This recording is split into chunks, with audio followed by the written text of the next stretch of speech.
Hello and welcome to this fabulous picture show, this special screening of Black Gold, documentary made by these two filmmakers. May I introduce Nick and Mark Francis. Now, for them, it's been a journey of about 3 years, hasn't it? I mean, this wasn't a little homework assignment. It was quite a big task. We started it in 2003, and we finished it the beginning of 2006. And it's currently screening around the world, and we've had some really interesting responses. So it'll be interesting to see what everyone makes of it here today. Brilliant. We hope you enjoy the film. See you at Q&A afterwards. Keen to tell their story from an Ethiopian point of view, the directors follow coffee trader Tadej Geller. There is no coffee which is as quality as this coffee, but we are getting very low price. He wants to cut out some of the middlemen in the coffee trade and get a better deal for the 70,000 farmers in the cooperative union he represents.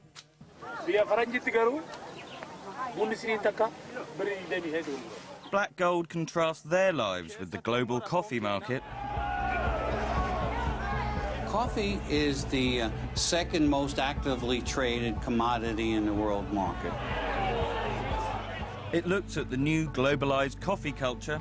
And it's just amazing, just how much, not just how much bigger we're getting, but just the lives that we're touching. And illustrates the social costs of the low coffee price, falling since the big players ended regulation in the late 80s.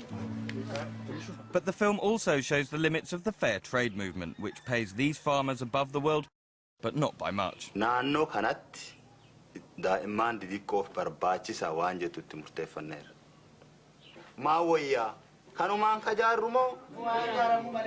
Black Gold isn't an incendiary piece of anti-corporate propaganda. Trade is more important to us than aid. But it's provoked Starbucks to launch a counter-offensive, from staff memos branding the film as inaccurate, to most recently on their website urging customers to feel good about drinking their coffee. The consumers can bring a change if awareness given to consumers. The reaction to this film has been more than you perhaps predicted?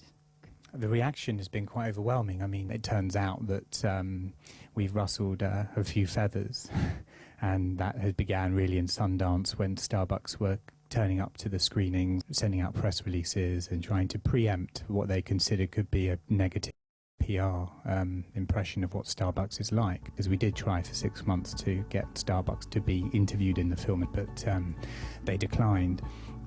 So we had a friendly meeting with the senior executives of the company in Seattle HQ shortly after. They wanted to tell us what they were doing to make the world a better place. What questions do you ask Starbucks?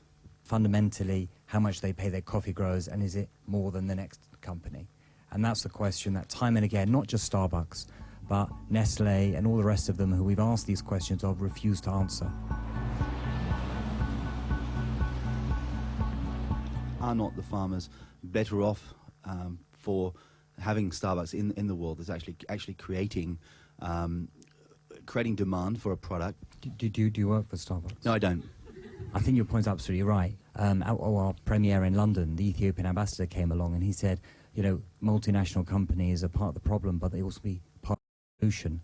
I don't think they need not exist. I just think it's how they deal with and how they trade with countries like Ethiopia, which at the moment doesn't seem to be as fair as it could be. What do you think coffee means to the world? Sex. Coffee has been advertised as that, really, you know, come back to my place for a coffee and we'll have a great time. You saved my life the other night. The dinner party? The coffee. Very successful. How can you ever thank me? I'll try and think of something. And I think it actually means different things to different people. In Ethiopia, as you saw in the film, there, having a cup of coffee is a ceremony. It's not just neck a quick espresso and run off to work. Coffee is in the heart of people's culture, wherever you go. One of the images I'm carrying is that of the women sifting the coffee beans. We didn't know that actually happened. Tadesse said, come and check this room out. And as he opened the door, rolling with the camera, and suddenly we saw the sweatshop of 500 women on there for 8 hours a day, on less than $50 a day. I think for us that was the most alarming thing we'd seen during you know, our filming trip.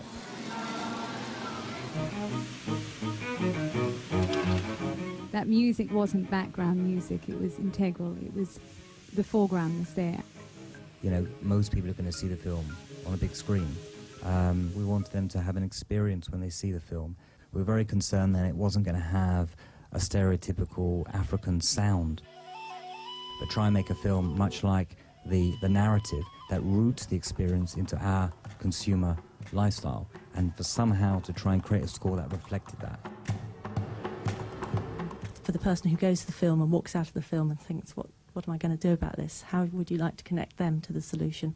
You know, if awareness is given to consumers, then there's hope for change. That was our objective, to tell an entertaining, engaging story that's going to reach a widest audience possible, to switch on about what's going on. Are you optimistic that things will change? I don't know whether that's a question for us or whether it's the question of the audience. I mean, sweatshop labour for the cotton industry wasn't exposed until there was a film there that highlighted the issue and made consumers more aware and brought to bear light on the textile industry. You know, for us, it's just about trying to push out there as much as we can to ensure many people in the world gets to see it. Just to let you all know that we did invite Starbucks and various other coffee companies to the screening. They politely declined, but I'm sure they'll see the film somewhere. Most of them have. Could we please thank Nick and Marc Francis here from Black Gold.